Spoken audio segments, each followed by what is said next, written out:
Siyestok everyone! So last Sunday, naka-grocery me. So nakakita ko sweet corn. So, atong lutuon karon ang sweet corn, guys. So, diri sa Hungary, so here's our sweet corn.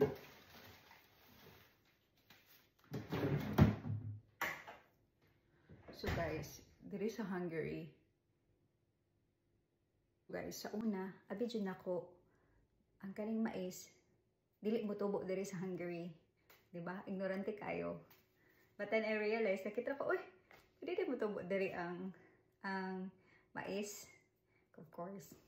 So, yeah, ang nakaano lang sila is ang tanom nila og mais is around spring and summer.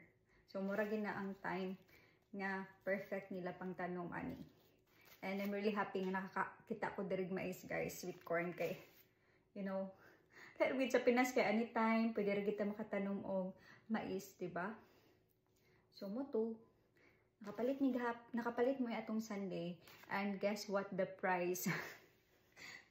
Guys, ang isa ka sweet corn, ang isa lang ka sweet corn ha, wala pa naluto. Ngani lang siya is around 40 pesos ang isa. So imagine kani duha 80 pesos na siya. So, anak lagi ang life diri sa Europe. So, I will expect na barato lagi diri kay ang Europe mahal gid ang cost of living. So, mo to, since kay pragi ko no hayta, pragi man ta, so nag-grate ko mais. So, magluto tag mais, guys. So, maka-remember mo punta sa atong kagahapon sa mais, no? Actually, bata pa mi, nagsigara gid mais.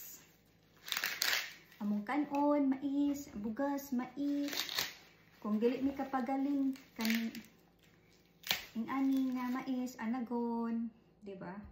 I remember my ate, high school pa siya, guys, or elementary, gapamaligya na siya og mais. So amuhang kinaluto ang mais tapos iyahan ang ginadala sa school. O, di ba? So ato lang siya tungaon. And actually, I tried this one. It's really yummy. It's so sweet. Mong gani kay sweet corn, di ba? Gini ang life diri sa Europe, guys.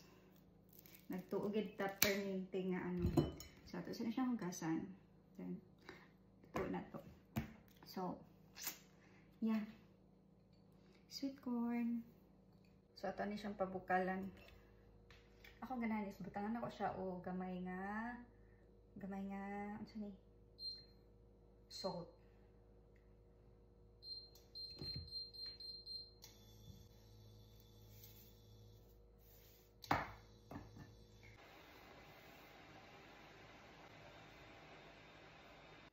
So, dalawa na.